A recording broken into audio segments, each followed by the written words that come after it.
Welcome to episode 5 of Cyclops is Waiting for Me, an X-Men the Animated Series weekly recap podcast. I'm JC from Whiskey and Waffles, and you can check out our Sunday night D&D game called All Good Adventures on the Whiskey and Waffles Twitch channel. And I'm Rod. I have new music on Spotify, which by the time you're listening to this isn't quite new, but still, check me out on Spotify, Rod Kim. I'm a musician. I don't know if I mentioned that before. You may have, and we don't write down what our intros are, so let's assume you haven't. Right. But this is the first episode we recorded since we got our intro, so before we get into the rigmarole of our episode, tell people the awesome news about our intro that they've been hearing. Oh, yeah. So when we were recording last time, like John said, we didn't have this news and we were actually kind of hinting, or I was hinting at it. The intro and outro music you hear was composed by myself and Ron Wasserman, who was the composer of the original series. It was a great honor to work with him. He had a lot of kind things to say, and he actually suggested we work together on it because I had mentioned, well, we couldn't use the original theme music for publishing stuff. Did some new music together, and I also encourage you to go listen to Ron's re-recordings of the X-Men music that you can just look up Ron Wasserman on any of your streaming platforms. You'll find it. He re-recorded X-Men and Power Rangers music. Really cool stuff to check out. Awesome. Yeah, I just wanted to give a shout out because when we did our first recording, we literally didn't even know what that music was going to sound like. Yeah. Now that we do, it's awesome. I'm excited. It's a really great piece of the original show that we're obviously such big fans of that is now officially a part of our show, even tangentially. So yeah, love that. And then I cut you off. You could go into the rest of our standard intro stuff. Cyclops is Waiting for Me is our weekly podcast series where we're going back and watching every single episode of the original 1992 X-Men the Animated Series in their original intended script order, building up to the release of X-Men 97 coming to Disney Plus in 2023. Some quick reminders. We are a recap show of a series that came out 30 years ago. There will be spoilers. If you don't want it spoiled for you, pause the podcast, watch the episode, and come back. We will do our best to avoid mentioning anything about future episodes that we haven't covered yet. And we are not currently sponsored by or affiliated with Disney or Disney Plus in any way, but our email is cyclopsiswaitingforme@gmail.com. If somebody from Disney would like to sponsor us in any way, shape, or form, or Marvel, we will take sponsorships. Remember, I was the one holding out that MCU decision makers were listening by episode 4? Well, this is episode 5, so let's hope you're right. Don't forget to follow us on social media at Cyclops IWFM Pod on Twitter, Instagram, and Facebook. And of course, make sure to follow us on all your favorite podcast services. And finally, we record these episodes in batches right now, so if we're reacting to any news about the upcoming series, we may be a few weeks behind. Yeah, there wasn't anything in between our last recording session and now, so I think we're actually at least caught up for not saying something that is weeks old at this point. Yeah, so on to the show. Today, we're going to be talking about episode 6, Cold Vengeance. This aired originally on February 6th of 1993, and currently is sitting at a 7.8 star rating on IMDb. Cold Vengeance, before we get into the episode, what was your kind of vibe on this one? I think this one stood out to me specifically because I remember the offshoot comic book series called X-Men Adventures, and in that series, it was retelling you episodes just in pure comic book form, and this is one of the covers I specifically remember because it was Wolverine fighting Sabretooth, but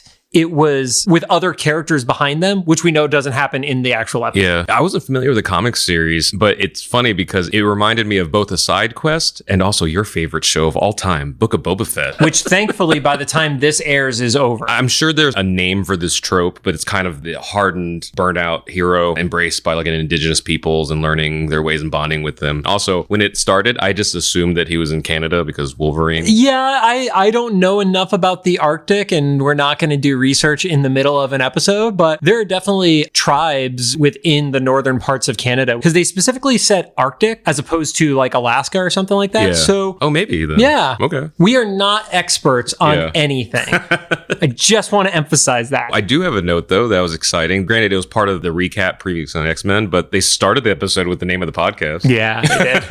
They did. I forgot just how much that was used, and when we were coming up with the laundry list of names for what this show could have been. This stuck in my head and I didn't remember why. And now going through and watching all these episodes for the first time in a decade plus, now I'm starting to see why it stuck out to me so much, especially because I watched the replays of that first season so much when I was a kid. They just keep reiterating, Jean does not like Wolverine. Not that way. Yeah. Getting into the episode, it kicks off with the reaction of Wolverine leaving. You have Cyclops basically pointing out, you know, we can't depend on him. And Jean gives a little bit of an aside. She knows why why he left. It's like because of me. I love the, not even miscommunication, the absence of communication just being the start of every conflict. I'm sure it's still this way, but the era, it's like, well, if you just would have talked for 5 minutes.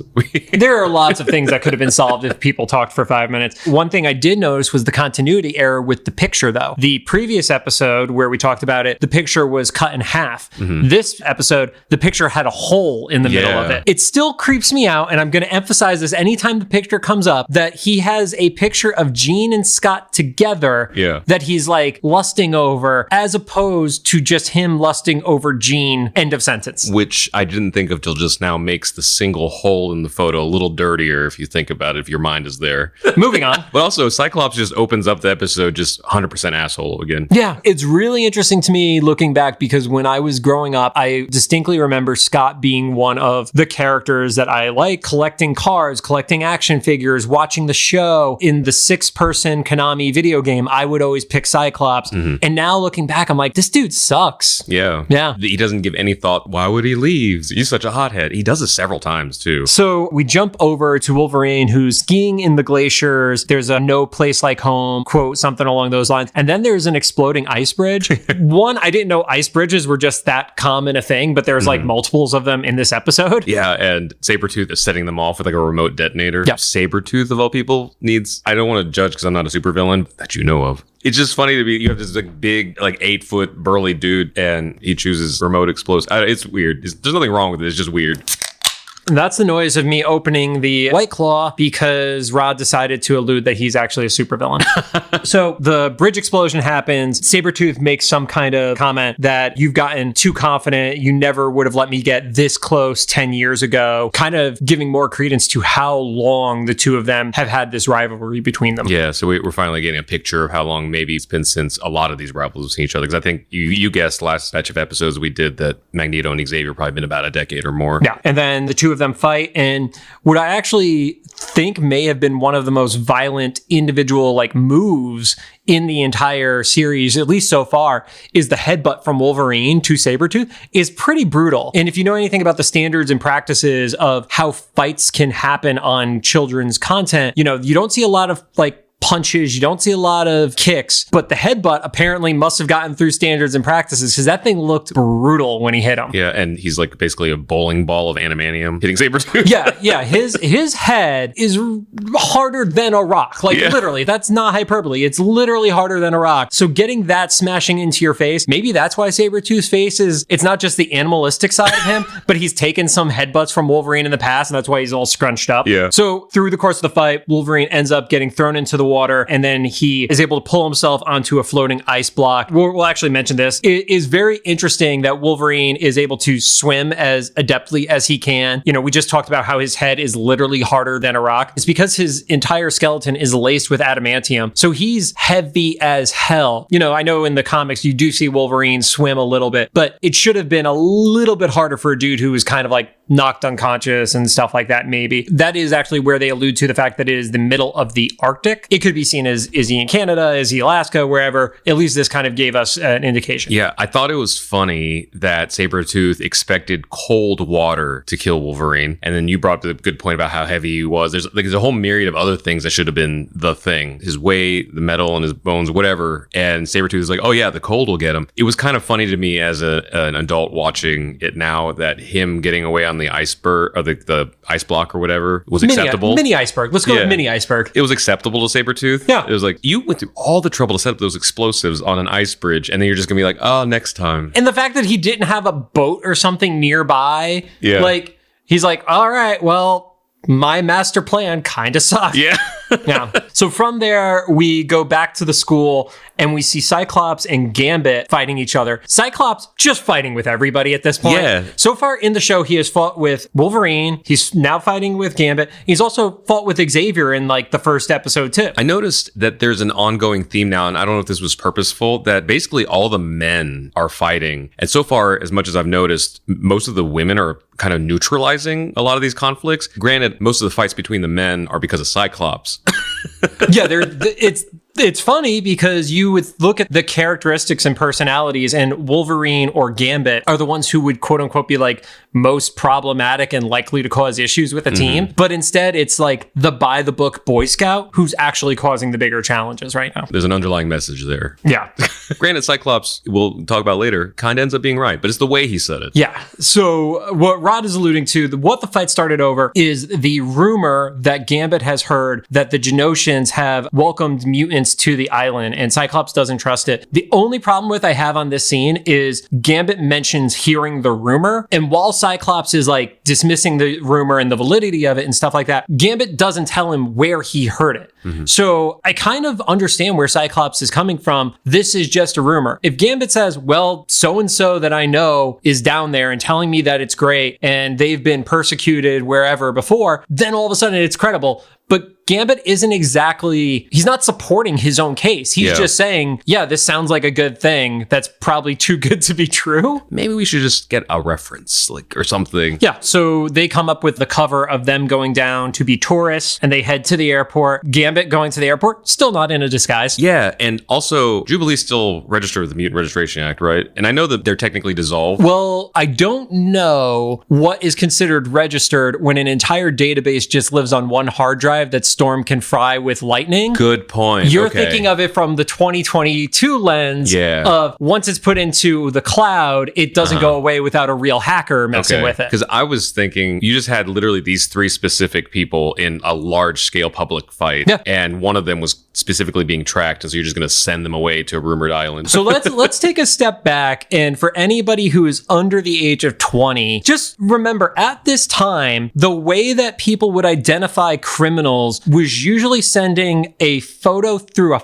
fax machine. If you don't know what a fax machine is, Google what faxes look like in terms of quality, because you would be shocked that anybody could ever be identified for anything. The quality of image was so piss poor because it was sending black and white photos through phone lines. Yeah, imagine like you're taking a black and white photo that you're going to email on the lowest quality setting on your phone in the dark. And that's still a little bit better than what we got. Yeah. What I did also appreciate was there was a reference to The Shining. Oh, really? Yeah, there was a comment that Gambit made of all work and no play makes Gambit a dull boy. I didn't catch that. It's so ingrained in our lexicon. Yeah. I didn't remember this from there. Yep, that one is Shining. That is prime Shining. That is the typewriter from it. Yep. So we flash back to the Arctic, and Wolverine is found by two Inuits. The older of the two, the elder, I believe is how they referred to him, Pueta, he tells Wolverine that he hasn't heard of mutants. And I think this really goes back to what that world was like in the 90s. If you were not in a connected environment of a major city and stuff like that, even things like rumors would take months to spread because it was somebody literally telling it to somebody else, and then you'd have to go by word of mouth. There was never the social media or even the 24-hour news cycle. The 24-hour news cycle didn't even start until 2000, 2001. Yeah. So here, it was entirely possible that if their local news, which these people did not have TVs, was not covering what a mutant was, they may never have heard of them before. Even in just small towns. I grew up in Greentown, Indiana, population 3,000 people. I don't think it was until Napster, LimeWire, that whole era happened that our community discovered rap music. I had grown up listening to Garth Brooks and Shania Twain and all the stuff you'd expect a small Midwest town to listen to. And then suddenly we discovered hip hop and rap. Wow. No, I mean, that's just crazy to me. Maybe it's because growing up in the Northeast, but we started discovering rap music within our mostly white Catholic school around the time of Notorious B.I.G. and Tupac when they were both still alive.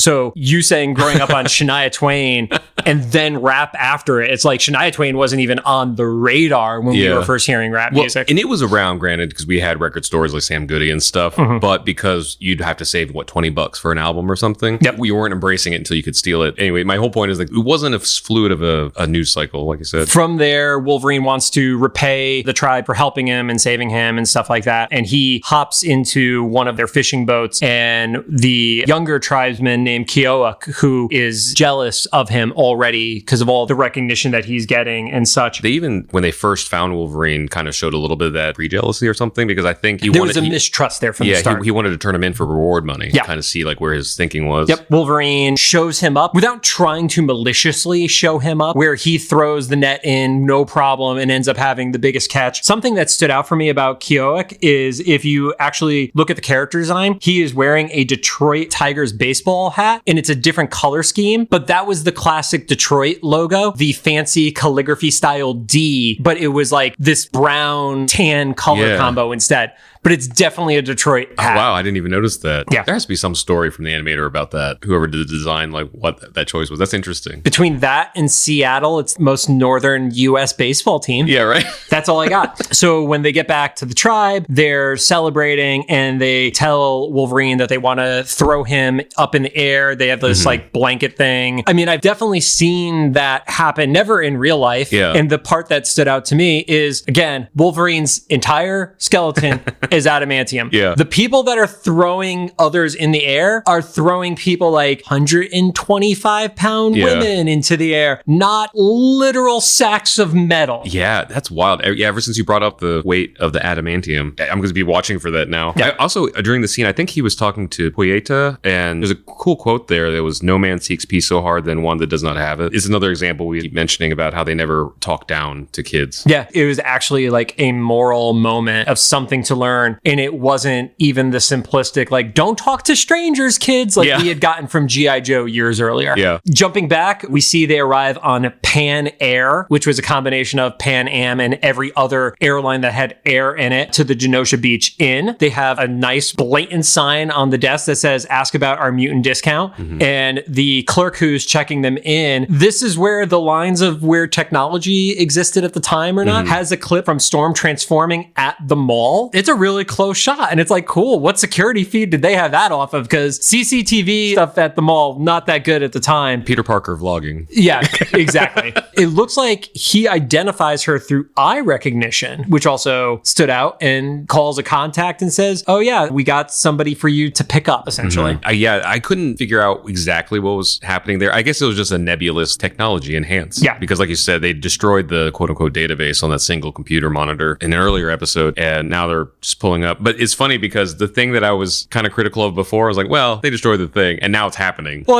I think this is where, at the end of the day, this was originally intended to be a cartoon that kids can jump into, and still had parts that were for the older audience. So we do have to have some level of suspension of disbelief and, you know, a fantastic technology, etc. At the end of the day, we're literally talking about people who could shoot lasers out of their eyes and telepathically control other humans, telekinetically move shit. So we could be critical, but we don't have to be assholes about it. So right after the contact is called, we jump back to the Arctic, and Canuck is moved away from the tribe a little bit. He's out on his own. He's found by Sabretooth and doesn't understand what he is. He thinks he's essentially like the equivalent of, what was his phrasing? It was a demon or something along those lines. Very much like, oh, what is the equivalent of an abominable snowman or a Wendigo? Like, the legends are true. Yeah, the legends are true. And Sabretooth reveals that he's a mutant. Canuck has no idea what that actually means, but he basically decides to throw Wolverine under the bus. He says he's no friend of mine and I just want to be rid of him. Sabretooth sees an opportunity there. So through the episode, we cut back and forth between here and Genosha a few times. And I think it's funny that they have like this X wipe of transition instead of being like a star or something, it's an X. And it's only in this episode so far.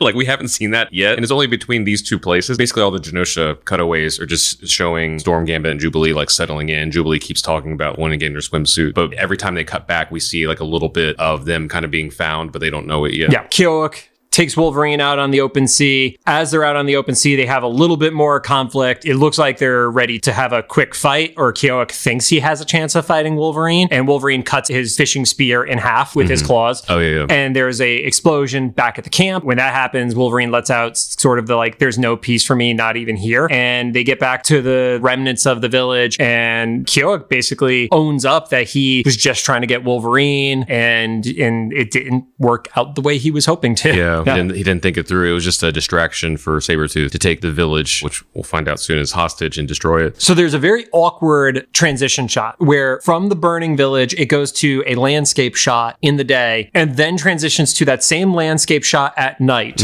which I don't know why they felt the need to show that transition between. Yeah. Maybe they literally just had 4 seconds they needed to fill on screen, but you see Wolverine marching through the ice, and that's where we actually see one of the animation mistakes that happens there. With like the hand? No. So this is the one where Wolverine is marching, and for the first second or so of it, you see his arms are skin tone with in the way you know it's the skin tone is because you see his hairs on top of it. And then a second into it, his arms switch to yellow, but it still has the hair on top. That must have been what I caught. I thought I saw something like glitch on the screen. Yeah, it was definitely a visual glitch. But Canuck follows Wolverine to help him out. They end up seeing another ice bridge. Again, ice everywhere. Bridges, super common apparently. I didn't know those were natural occurrences. And Sabretooth basically says, well, what are you going to do? You got to get there. You have 1 minute. I truly don't believe Sabretooth would have given him the minute. I think knowing what I know about how savage a character that Sabretooth is, and maybe this is just because they didn't want to kill a bunch of people in a kid's show violently with no hope. You had to give the out for it. But if this was the comic version of Sabretooth would have just waited until Wolverine got close enough, saw it, blow them up in front of Wolverine to put him into the rage, and then attacked him. Yeah, and also he's like, well, I got an extra stick of dynamite, so I got to use this some point. Yeah, I mean... He does the same plot as earlier, but it didn't work. Dude carries dynamite with him.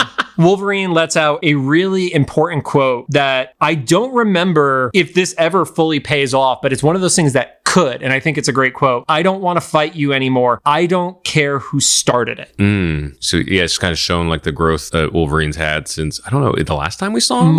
It's more so for me that there is an acknowledgement that Wolverine may be at fault. Interesting. And it's not specifically called out, but it alludes to the possibility. And that's what stood out to me there. If Wolverine was confident that Sabretooth had been the one to start it, I don't think he would have said that sentence. Yeah, it is a stark contrast from when he said earlier he wasted some friends of mine. And that was it. That sounds pretty black and white. Okay, there's a little mystery here. Right. What happened? It's like, did he waste your friends because you started something with him and then it was him getting revenge? Was it him truly wasting them and that's what started all of it with, you know, the weapon... We're your friends' assholes. Yeah, the Weapon X program and stuff like that. So the two of them start to fight in one of the most cartoonish ways for this dude who is one of your most like badass martial fighters that's out there. He gets snow thrown in his eyes and that almost takes him out. Maybe it was yellow snow. Stung a little bit. I don't know. Maybe they were alluding to what was going to start going on with acid rain in the snows and all that. So Wolverine almost gets taken out just from snow getting in his eye, and he ends up getting saved by Canuck when he's about to have, you know, Sabretooth dropping ice on him. Yeah, the big like ice block. Yeah, the big ice block. And presumably throw him into like this giant ravine that they're next to, I guess under the ice bridge. Yeah.